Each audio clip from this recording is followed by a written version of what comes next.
Steve from AltCoin Buzz, guys, and I bet you all are feeling pretty sorry for yourselves out there, but you shouldn't be.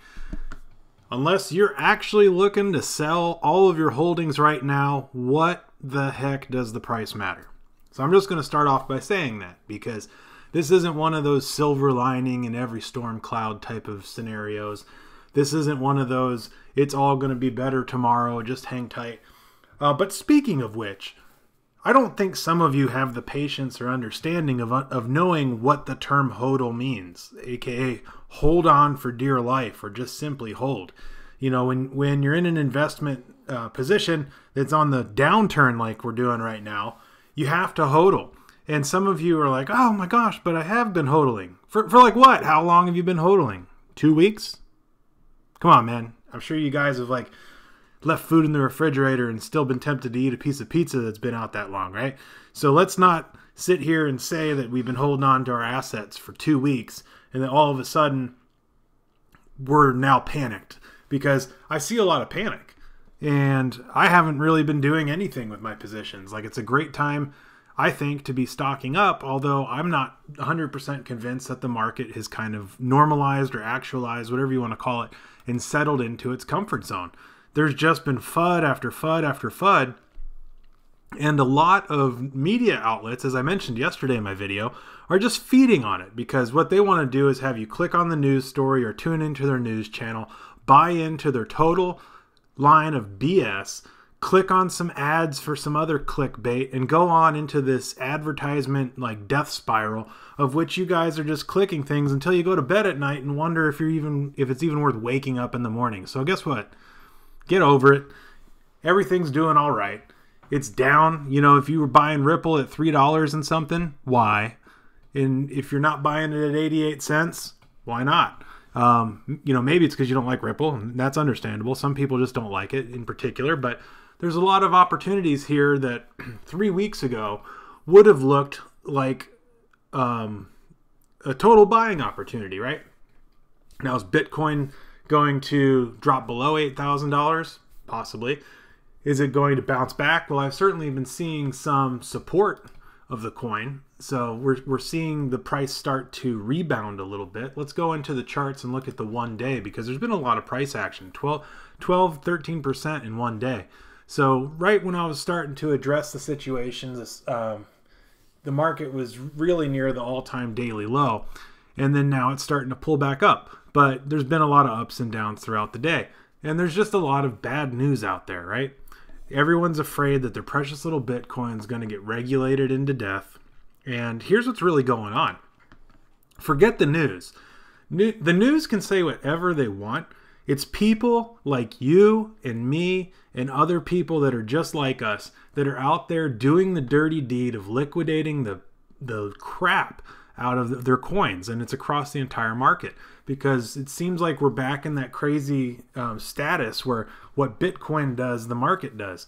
And you can see that people are just cashing out. We have the largest thing that people are doing is cashing into Tether. That may or may not be a wise choice. I think a couple weeks ago, I definitely advised that that could be a temporary good choice, and maybe this is nice because about $1 billion almost is being dumped into there, at least on OKX. That's just one exchange. People are going into it because they don't want to take their money out of the market, but they want to maintain their US dollar value of their currency. But we have a lot of people cashing Bitcoin out for USD. So if you're some of our American folks here, like a lot of our listeners, you guys are the ones panicking and crashing the market. Bitfinex and OKX, those guys are selling off $1.6 billion worth of these coins into USDT or USD. But they're not the only ones. You've got people who are also taking the smart opportunity. I consider these guys here with the 342 million being real smart, taking their Ethereum, which has been a power player in the last week or so, even though it's peeled off a $1,400 plus all-time high. It's been holding a very steady $1,100 price range, and yes, it did dip below $1,000, but those people are shelling into Bitcoin when it was hitting $87.95 on average. So they're taking the opportunity to take a strong standing Ethereum, of which they've gained a strong Satoshi stance or position with, and cashing it into Bitcoin. Smart play on those guys, in my opinion. Now, if you wake up tomorrow and you judge that advice, I'd say that's too soon. But I can't predict the future either. This is just really for entertainment purposes. Two dudes shooting the breeze, just basically talking about cryptocurrency. That's you and me. So we've got also Japan cashing out, Korea cashing out, euros, more USD, some more smart people buying with their ether into BTC because, again, they're seeing the same opportunity there to take a strong position into a weakened position. And those guys not only believe that their Ethereum did them well, but that they're going to be better served holding on to Bitcoin again here in the near term. So they think that Ethereum's probably seen a steady support around $1,000 and might maintain that, but they think Bitcoin is going to rebound to 10,000 plus. So they're picking it up at this 15 to 20% discount. And that's where I think it's a smart buy. So we'll get into a couple news stories, because right when you guys think it's doom and gloom, there's that silver lining in the cloud, the good news. I want you guys to maintain that positive outlook, not just on your investment, because your investment is your money and you do what you want with your money, and obviously never invest more than you can afford to lose. But what I want you guys to maintain the optimism on is that this technology is the future. We've got a lot of rocky road ahead of us. We've got a lot of detours coming up because there's going to be growing pains. And 2018 is a year of basically take a dump or get off the pot, in lack of better words.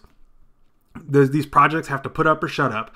And then also, because of the crap going on in the marketplace, we've caught the eye of the government. You know, we went just like when, you know, Pablo Escobar was out there running his operation. You know, he was smart for a while not to spend his money and all that. And then he started going crazy with his money, just like our market exploding. And he drew the attention of the governments, and they realized that a little taxi business in Colombia wasn't going to be able to support that kind of multi-billion-dollar enterprise. Like, who really owns a $15 billion taxi company? Probably not anybody even today. So that's enough about Bitcoin. Let's get into the good news. So here we've got from freightwaves.com. These guys appear to be a credible source. They even claim to be the #1 source for navigating the freight markets. I've never wanted to navigate the freight markets. Although in the penny stocks, I did dodge some bullets in regards to some shady shipping companies. There was some controversy last year about summertime of some shipping companies that were just crooks, basically, or doing something wrong. But I almost invested in them and got the heck out of that idea and onto something else. So this is the news right here about FedEx. We're going to follow this up with another positive story from UPS. So the shipping company, anybody involved in logistics, data transfer, economy, or the financial tech industry, record keeping, like the medical industry, they are all going to be very interested in smart contracts, blockchain, any type of technology related right now to the cryptocurrency space. They may not be interested in the currency aspect of it, but the technology that brings along and the tokenization that is required to run it is something that they're still interested in. So FedEx plans to create common logistics standards in association with BITA. So that's an interesting analogy, but that's Blockchain in Transport Alliance. That's another organization that is involved in using blockchain. And if you could only imagine, like right now, they're already using things like QR codes, barcodes, and stuff like that to track the status of all of the shipments and all the packages that they've got and what truck they're on, because every time something moves hands, they're typically scanning it either with a machine or with a handheld device doing it manually. And that information gets uploaded, and it gets uploaded typically into the cloud. So that way that data gets transferred, gets pushed to your phone so you can get the shipping update notifications. They can track lost packages, where it was last known, then track all the information on where that truck went, so on and so forth. So these guys are very interested in this Blockchain and Transport Alliance, and they have joined. It's going to be a lot of money, but it looks like they're not doing it through an ICO. They're going to be privately raising the funds, probably in and amongst themselves. You guys can check out this story on freightwaves.com if you want to look into it yourself. I think it's a great sign that a lot of the cryptocurrency that we're looking at has the potential of being the future of technology. Not every single coin is going to be the cash cow that we hope it is, and there's so much speculation right now, but there's a lot of competition, a lot of duplication coming out there. This technology is going to take over the next 10 or so years of innovation in the IT space, and it'll be applied in every imaginable way, even into the way that teachers grade the students' papers and verifying records of students and you name it. So that way, every bit of data you would need to know, like when they want to find out, you know, where Obama's birth certificate is, it would have been locked in the blockchain. Nobody could have screwed with it and proven that it was fake or whatever. They would have just gone and gotten it. You know, people wouldn't even be able to necessarily steal credit cards if those credit cards were locked down by blockchain technology. That's a presumption, but that type of stuff is a big deal, of which we're going to see implemented across all imaginable things out there.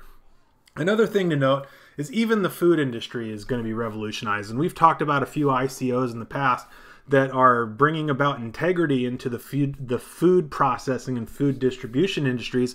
So if you don't think that blockchain can be used in almost any application, I'd venture you guys need to think again. So let's take a look at that UPS story. Now, this isn't the UPS website. This is the U.S. Patent and Trademark Office. If you're a successful business person, you've probably filed a patent or a trademark with this office, so you're probably a little bit familiar with what you're looking at. But let's take a moment. This is a legal document dated today. This is basically breaking news. So this is issued, and they filed this back in July of 2016. Now, this says that this is for secure lockers for use as item exchange points. In a nutshell, I mean, I've seen this already with Amazon, and the shady Circle K down by my old house used to have these Amazon lockers because they didn't trust the drop houses and the crack houses that were all there, otherwise known as like pay by the day type of hotels and apartment complexes. You know, the place that has the nightly rate and the weekly rate out in front of the place. So there was a whole bunch of that going on, where if you wanted to have a cell phone sent in to replace the broken one that you had, or, you know, whatever the case may be, they didn't trust to drop any packages at the doors in these apartment complexes. There was nowhere for those packages to hide. So they had to drop them off at the Circle, it was the 7-Eleven, and they had these like high school style lockers, or like these beach lockers, that you would have to go up to an ATM style kiosk and present your photo ID, your payment method, things like that. And you would put that information in, and it would unlock your locker. You'd get your package out, and everything was verified through a camera system to show that you were the one that picked the package out of there, so on and so forth. So it was a very secure system. Well, UPS is following behind that concept, and what they're trying to do is create these storage lockers, of which you and I could exchange goods that we could sell on virtually any marketplace. So rather than having to meet up with Susie Q off of Craigslist or any other app you can imagine, and having them meet you at your house, or having to drive across town and meet somebody, you could pick a box halfway, you could pick a box near your house, and you could say, hey, guess what? I'm going to pay you, and it's going to go through this sort of escrow system that's here inside this that's explained here in this document. That's going to, you're going to know that the payment is pending. So you're going to see that pending transaction, and that's going to be secured so I can't claw back at you. And then you're going to go and you're going to put the goods inside the locker, of which is going to be photographed or videotaped during the times that you put it in, and also while it's in there. So when you say, hey, I dropped the package off, I can actually go and verify that the package is there by seeing it on the cameras through a smartphone or any other type of computer-like technology, and verify before I get off my keister that you're not, you know, lying to me and wasting my time. And then I'll go and I'll retrieve the package. It'll verify that I picked up the package, so on and so forth, through the blockchain. And it doesn't get too technical. I mean, it is a long document, so to some people that's technical. But it's presumable that maybe you would be given some type of QR code or something like that, that you would be able to show to that to prove that you're the person that paid for the device, so nobody else can come by and pick that up.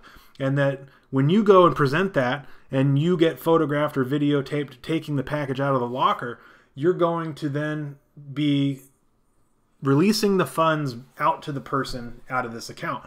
So it's an interesting way of getting person to person. One of the things that came to my mind, and maybe it's somewhat humorous, is the Silk Road, of course, but you'd be pretty dumb to be getting yourself videotaped doing that sort of stuff. But it's really meant for like a community space of being able to reserve a locker, put an item in it, and sell it to somebody else. I don't know if you even really have to have an item, like a pending transaction, to reserve a locker. You might even just be able to reserve a locker, list something for sale, and then allow someone to go pick it up at their leisure without necessarily having to communicate with them. A lot of potential technologies on, a lot of potential scenarios on how this technology can be used.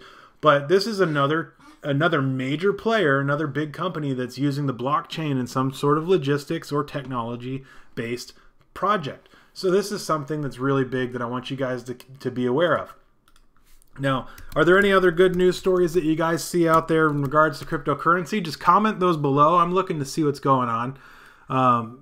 We're always trying to figure out, you know, what prospects coming out with these new coins, what type of technology is revolutionary.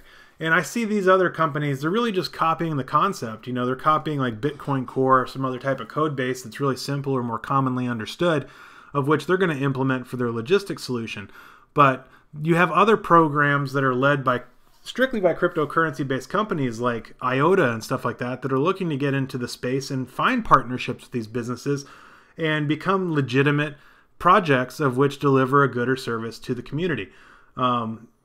It's the wave of the future, and that's why we all believe in it. So if you're in it just for the finances, you're in it for the wrong reasons.